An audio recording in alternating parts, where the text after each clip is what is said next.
Hi, good evening, everybody. Welcome to Crisis of 11 Steps.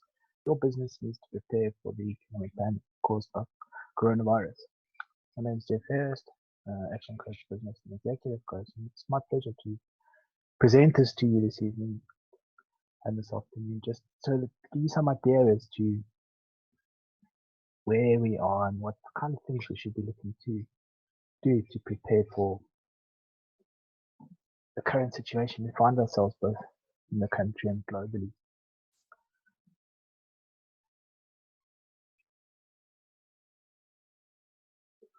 So let's wait another couple of minutes just to make sure everybody's on and wash up hands that they can see the screen.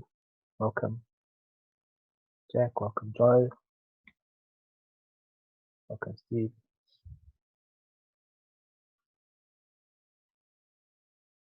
welcome John, welcome.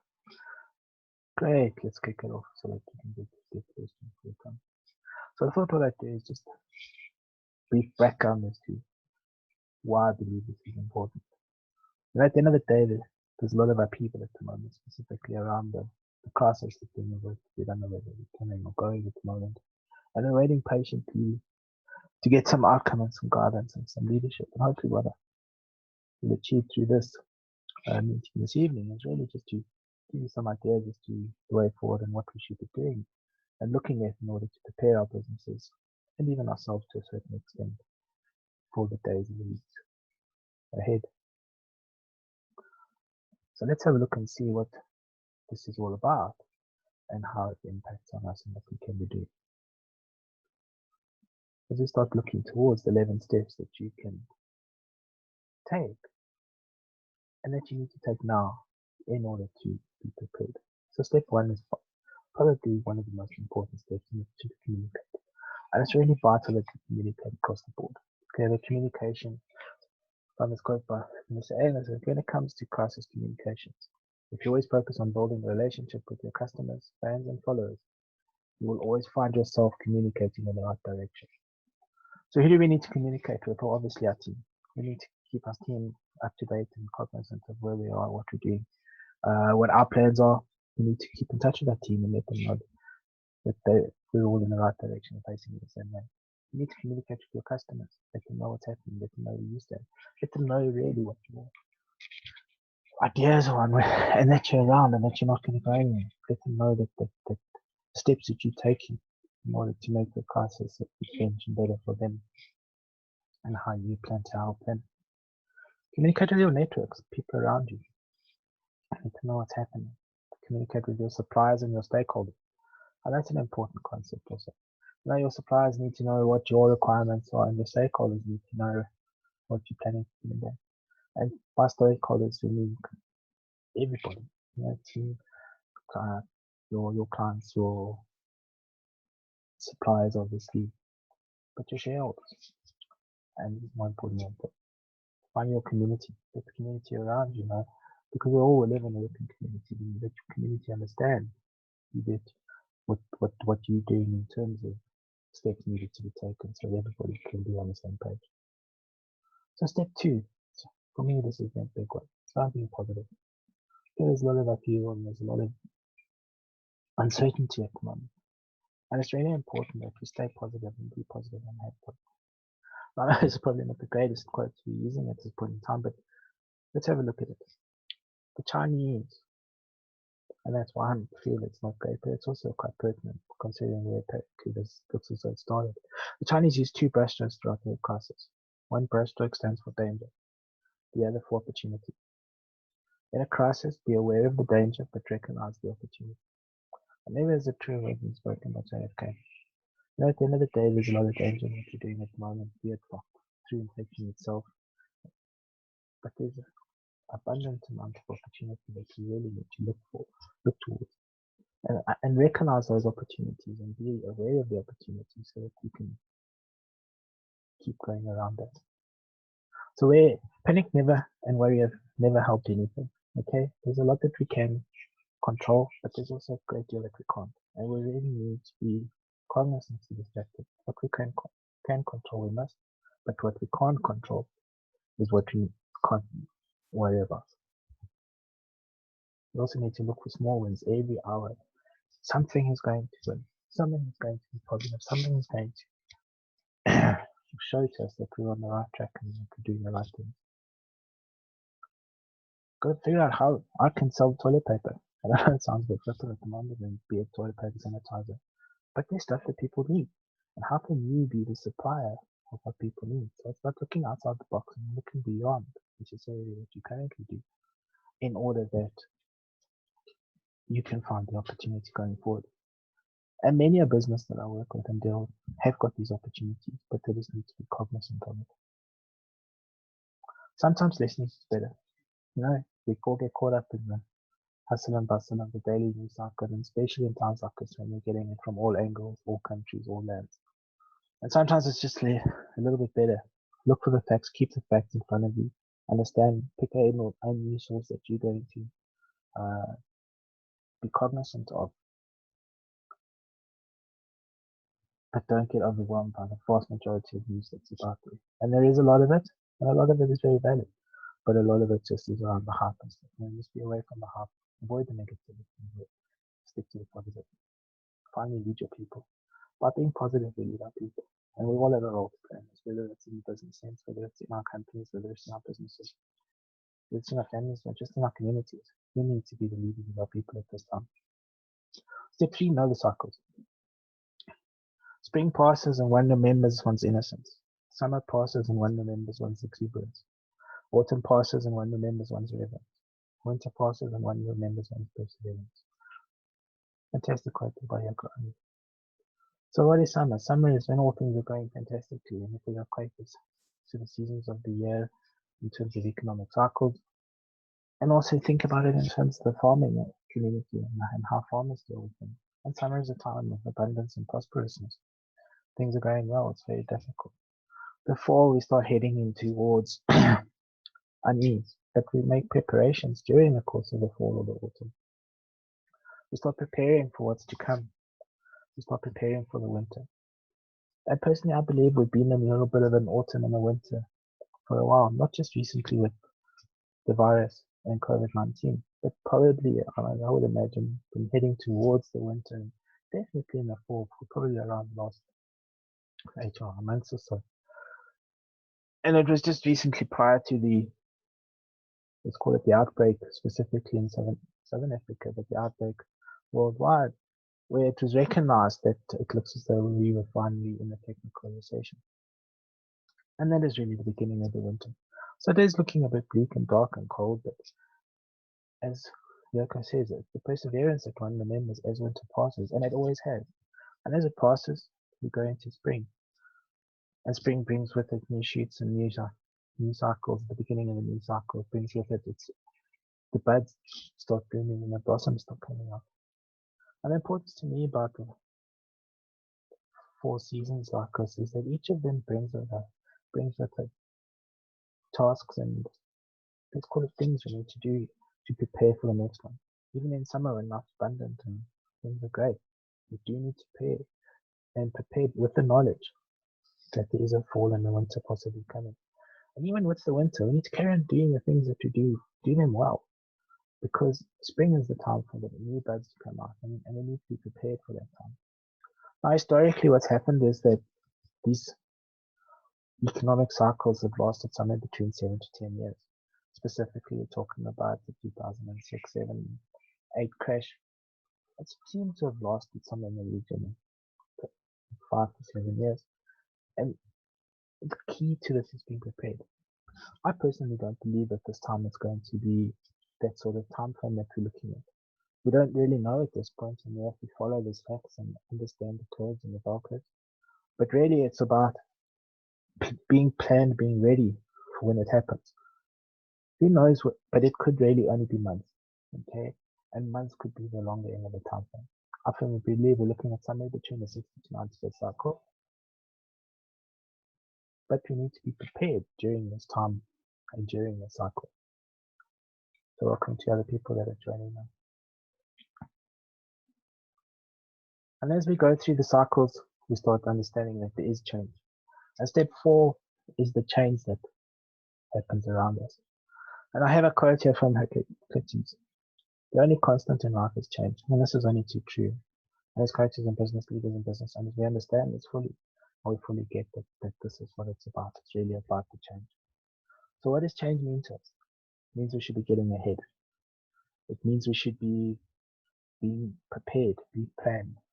We need to lead the change as business leaders, business owners, community leaders. We need to lead this change in such a way that it's going to be give us the preparedness for what's coming. We need to be the leaders and understand that change is happening. There's nothing we can do about it, and yet we want to manage that change. Remember the formula for change. Vision. Dissatisfaction times vision plus your first step is greater than the resistance, and change will happen. We need to understand what we're dissatisfied with at the moment. We need to really strengthen the vision of what the future holds. We need to be prepared, and that is by making the first steps and putting first steps in place in order that this resistance to change is easily overcome.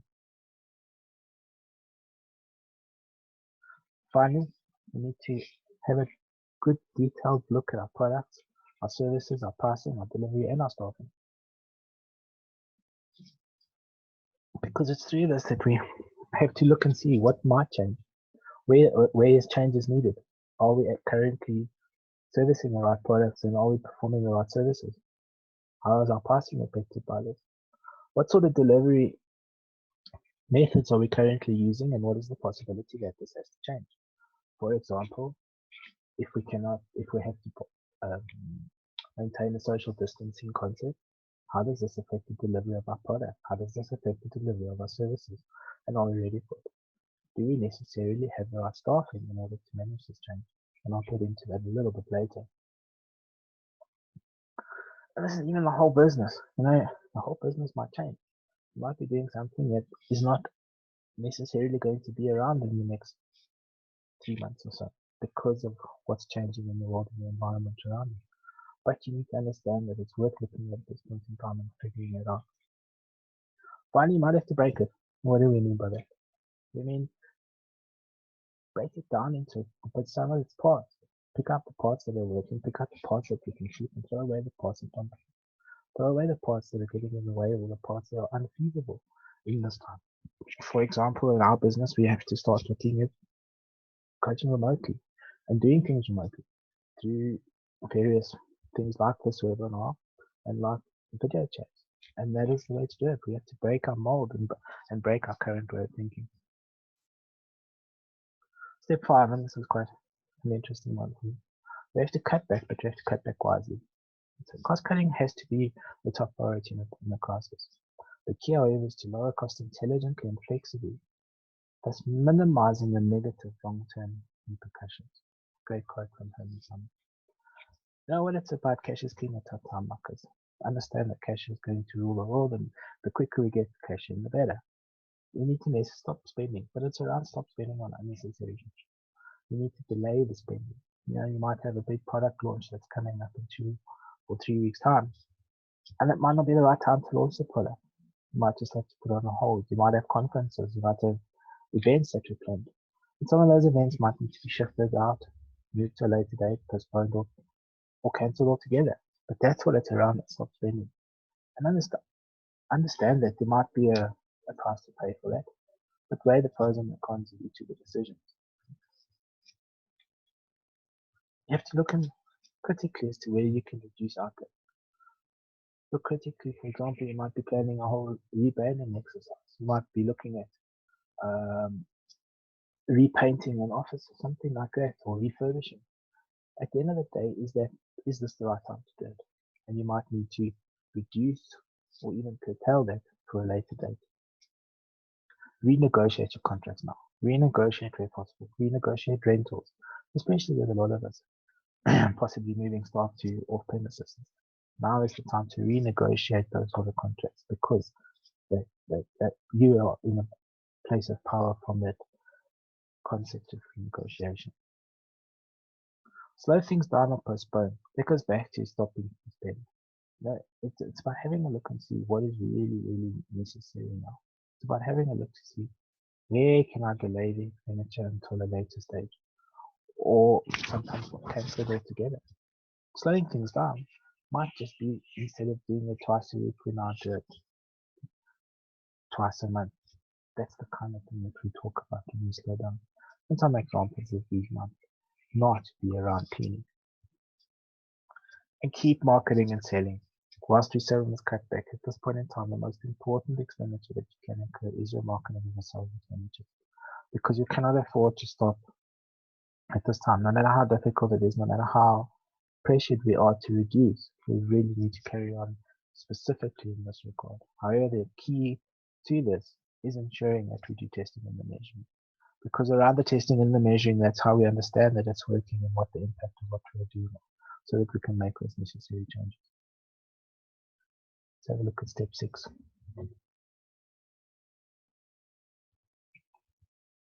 Now's the time before it starts getting, because the bank is a place that will lend you money if you can prove you don't need it. Both hopes the wise when you came up with that one. But at the moment, try and get credit and extend your credit, even if you don't need it, while banks are still lending. Extend your credit lines with corporations, get credit cards, yes, and even personal. Extend your personal credit so that you've got this available should it be required in the time of need. Refinance items of equipment, vehicles, etc. if you need to, and if you have the ability to do that. Find the lowest rates you can as soon as possible. In America, have just reduced the lending rates to literally zero. It doesn't mean we must all rush out to America and try and get loans there, but at the end of the day, where possible, we must negotiate lower rates.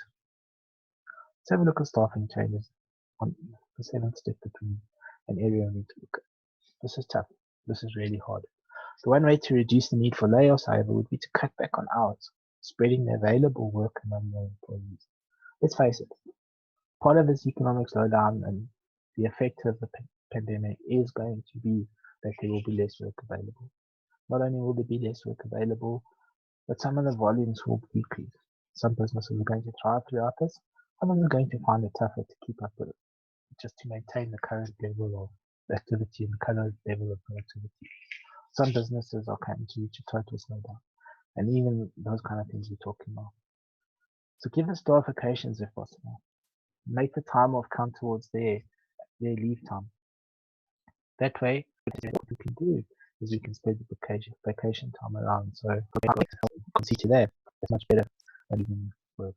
If you're going to have to make staffing changes and staff cuts, if we concentrate on doing it all at once, if there's a lot of negativity that is the business. The other way we have is actually laying off, just not re-employing when people leave. And people are going to leave at this time. Pay cuts are an option.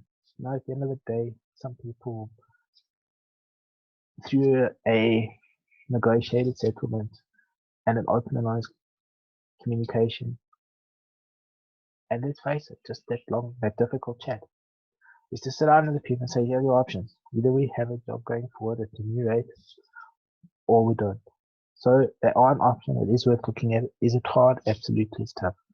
But these are tough times, and we need to be strong in these tough times in order to come out ahead, and it's the best for everybody.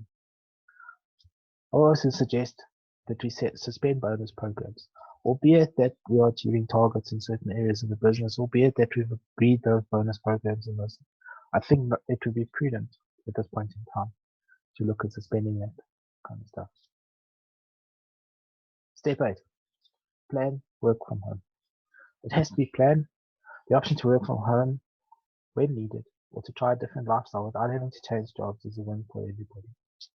And here the thing that we need to look at, what we need to get our minds around, is what is the technologies that are needed.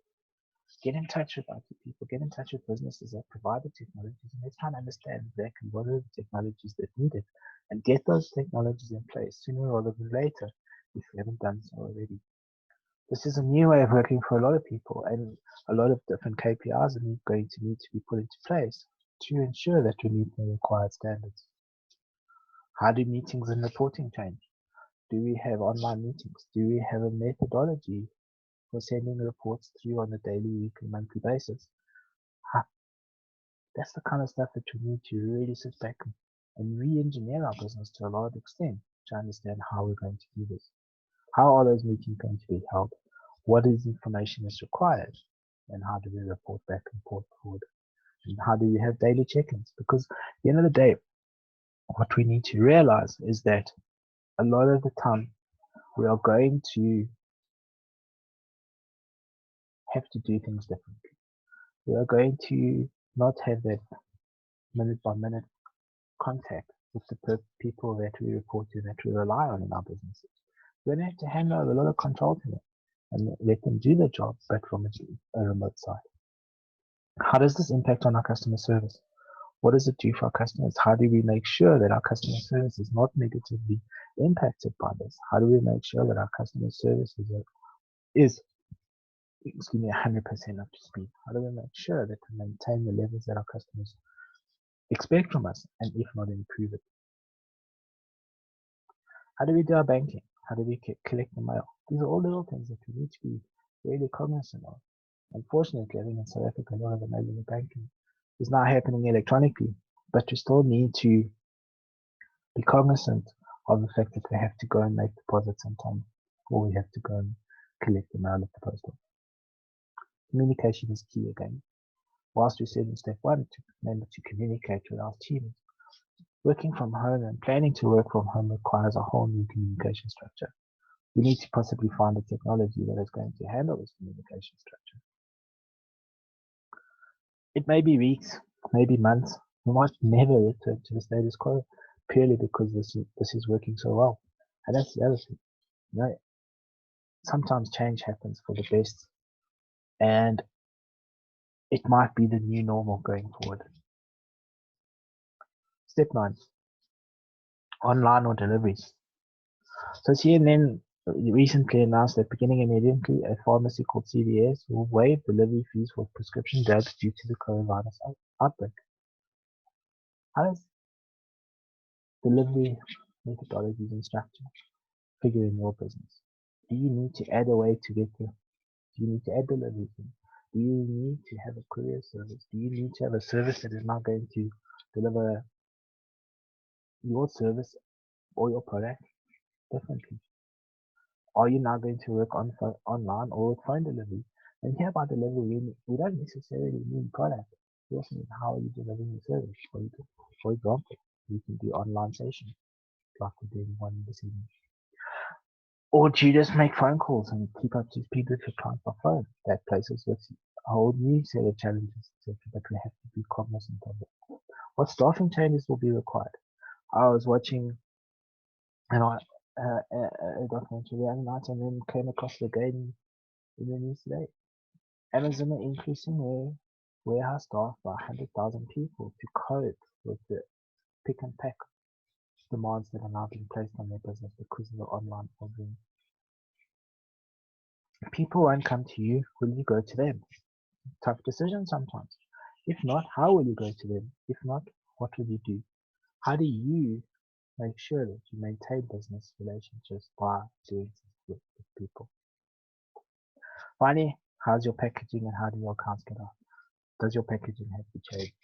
Was it good enough for face-to-face, but it's no longer good enough for maybe a courier delivery service? How do your accounts get out? Do you give mail statements or do we do it electronically? Make sure that we get the accounts out on time. And finally, communication again with the customers is key. We really need to communicate and keep communicating with the customers at all times. Marketing and selling, step 10. Should probably have been right in front, but it is probably the most important thing in terms of this. For a business not to advertise is like winking at a girl in the dark. You know what you're doing, but no one else does. And that is key. You know, you have to keep marketing. It's tough to understand and to get your mind around the fact that you might not, things have changed and times are tough, but absolutely, it is vitally important that we keep marketing at this point. We cannot decrease it. We have to, in fact, increase it. We have to be marketing and selling more and more and more, getting it out there, both our positive message and the message that we are here to stay, the message of what we are delivering, the products and the services, and how we are actually getting to you. You need to negotiate rates. You know, sure, some people will want discounts, some people will see benefit in what you're doing.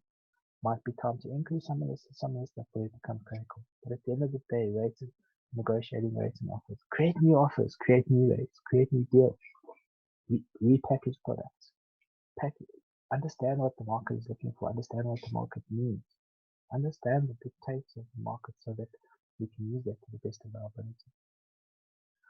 It goes without saying, measure your farmers, understand where your leads are coming from, understand what's generating your leads, and understand the measurement and the measurements around it. Understand how your conversion rates might be impacted if you can no longer meet people face to face. How do you make sure that you get some sort of sales conversion going?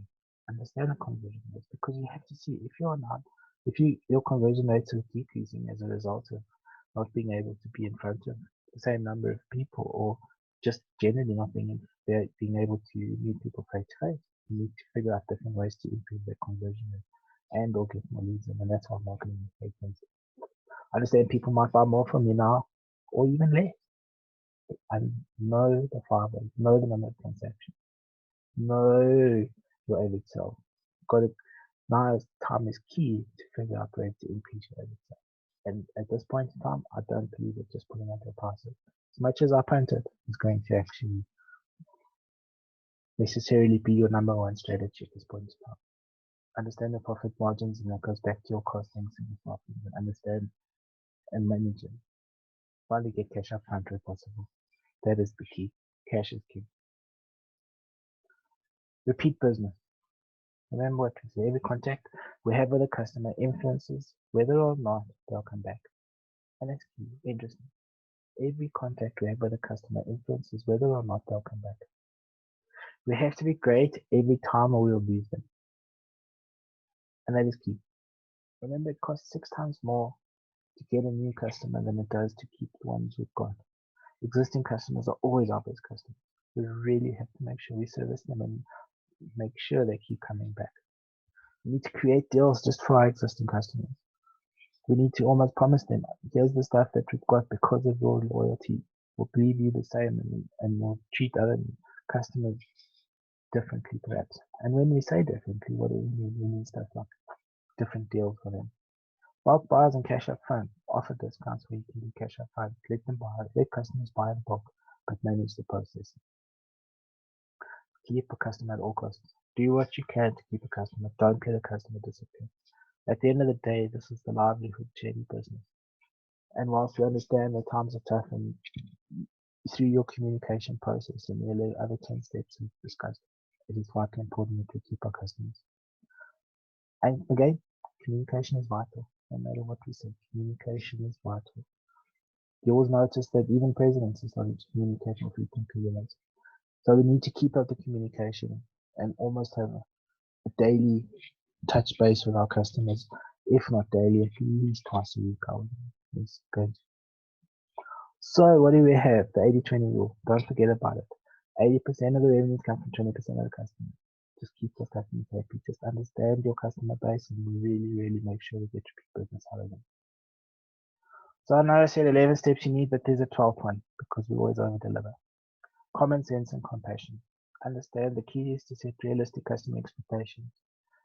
And then not to just meet them, but exceed them, preferably in unexpected and helpful ways. You know, for me, and I had a chat with a client during the course of today, and it just brought home to me that at the end of the day, we are all human, and human interaction is what keeps us going. And whilst the methods of those interactions have changed, we definitely need to keep mindful of the fact that we are all humans. So we want to deliver on customer service, and we want to over-deliver on customer service. We really need to make sure that our customer service is tops at this point in time. Clean and don't touch. Look, it's one of those things with this predicament we find ourselves in with this pandemic. Just make sure we're clean, and if we don't touch each other. And at the end of the day, the social distancing has a role to play.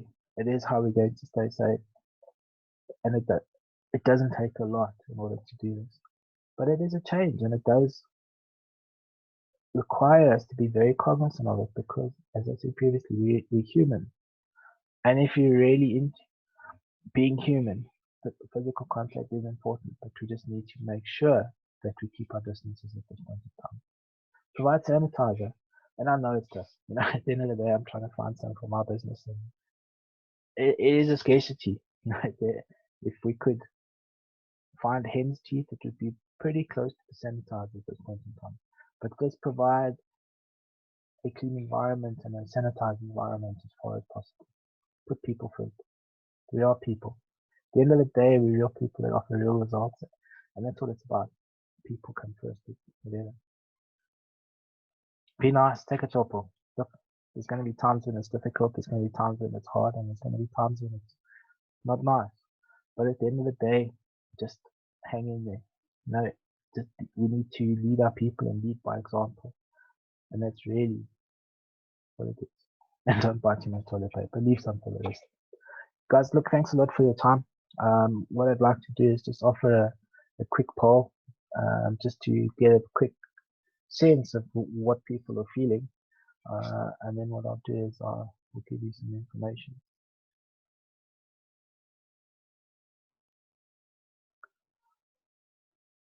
So I'm going to launch this poll quickly, and it's just 2 questions. So if you could just let me know, what do you think is happening at the moment? Is business getting better or is it getting worse? Could just answer that poll, I'd be happy. Is it getting better? Is it about the same or is it getting worse? And then how long do you think the crisis will last? 30 to 60 days? 6 months? 7 to 12 months? Longer than a year? Don't know. Tell you what I'll do, I'll send out the results of this poll a little later. It's been really fun, and it's been a privilege to talk to you, and I thank you for your time. If there's anything you need from me, I'm here to help. That's all I'm here for at the end of the day, is really to try and help people and help them with their businesses. And hopefully let's get through this together so that we can thrive at the end of the day. Because it is going to pass. It always does. So if you've got any questions, go set up a time to have a chat to me. Just go to www.askjeff.co.za. That's askjeff.co.za, askgeoff.co.za. Thank you everybody for your time. I really appreciate your being on the webinar this evening, and I hope to be in touch with you really soon again. Thanks so much. Goodbye.